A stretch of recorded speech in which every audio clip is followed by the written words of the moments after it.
Behold, my servant shall prosper. He shall be exalted and lifted up and shall be very high. Unquote. When did Jesus prosper? Not only was his humanity condemned to death in an inglorious manner, but the verse also implies that he was not high and exalted before, which would be contrary to his divinity. Isaiah 57:15, another allegedly messianic verse, says God, that is, allegedly Jesus, is high and exalted continually. It's not a condition he will obtain or attain. B. Isaiah 52:15 says, kings shall shut their mouths at him. When did this occur? C.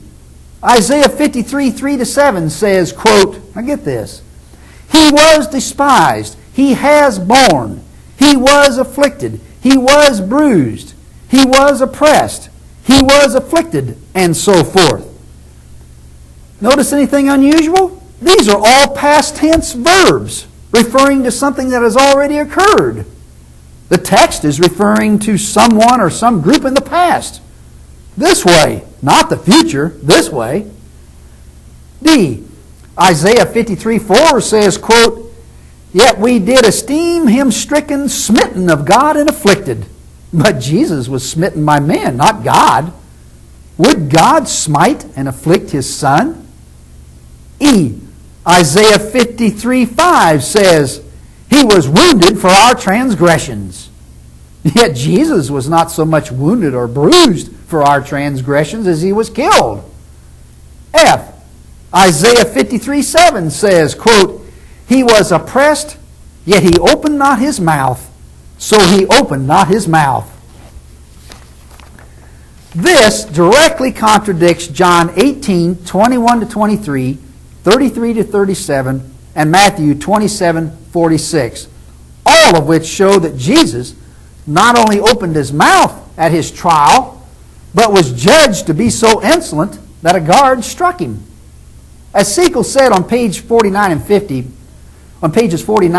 in his book, The Jew and the Christian Missionary, quote, far from showing the humility and silence with which Isaiah describes the servant in verse 7, the encounter between the high priest, the elders, and Jesus is highlighted by a vigorous verbal exchange. In addition, Jesus did not show humility and silence during his confrontation with Pilate. Jesus is depicted as skillfully defending himself. Jesus at no time humbled himself, but on the contrary presented a clever verbal defense. Unquote Siegel.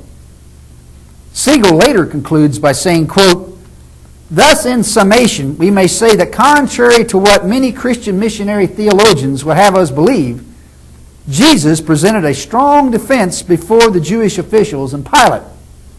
Jesus was not dumb, by that they mean silent, before his accusers. And it is simply not true to say of Jesus that he humbled himself and did not open his mouth. Unquote. G. Isaiah 53:9 says, he made his grave with the wicked and with the rich in his death. Unquote. When was Jesus with the rich in his death?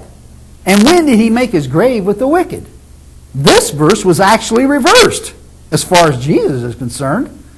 Christ made his grave with the rich by being buried in the sepulchre of the rich Joseph of Arimathea, and he was with the wicked, the crucified thieves, in his death.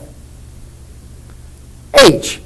Isaiah 53:9 says, quote, because he hath done no violence, which is contrary to what we know about Jesus from John 2:15, Mark 11:15, and Matthew 21:19. As Siegel notes on page 54 of his work, quote, Jesus did commit certain acts of violence.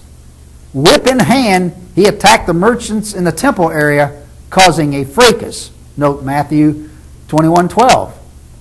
He caused the death by drowning of a herd of swine by allowing demons to purposely enter their bodies. Note Matthew 8:32. And he destroyed a fig tree for not having fruit out of season. Note, for instance, Matthew 21 19, unquote.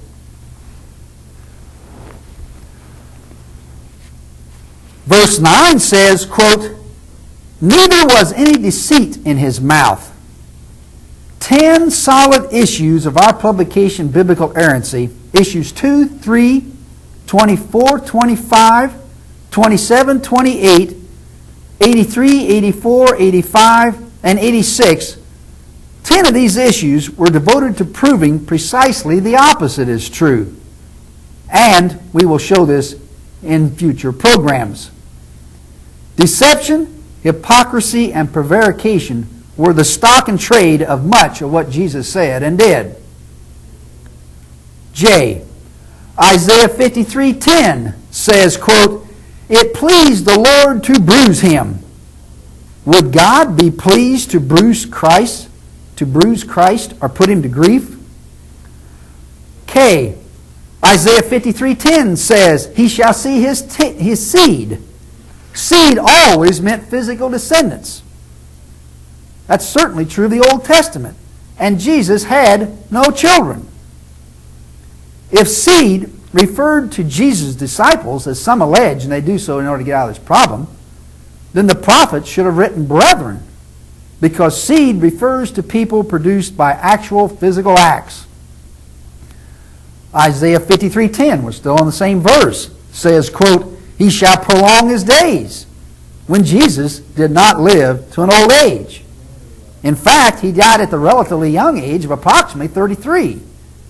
Actually, Psalm 55:23 is much more applicable, because it says, quote, bloody and deceitful men shall not live out half their days. And since Jesus did not live out half his days, what can we conclude?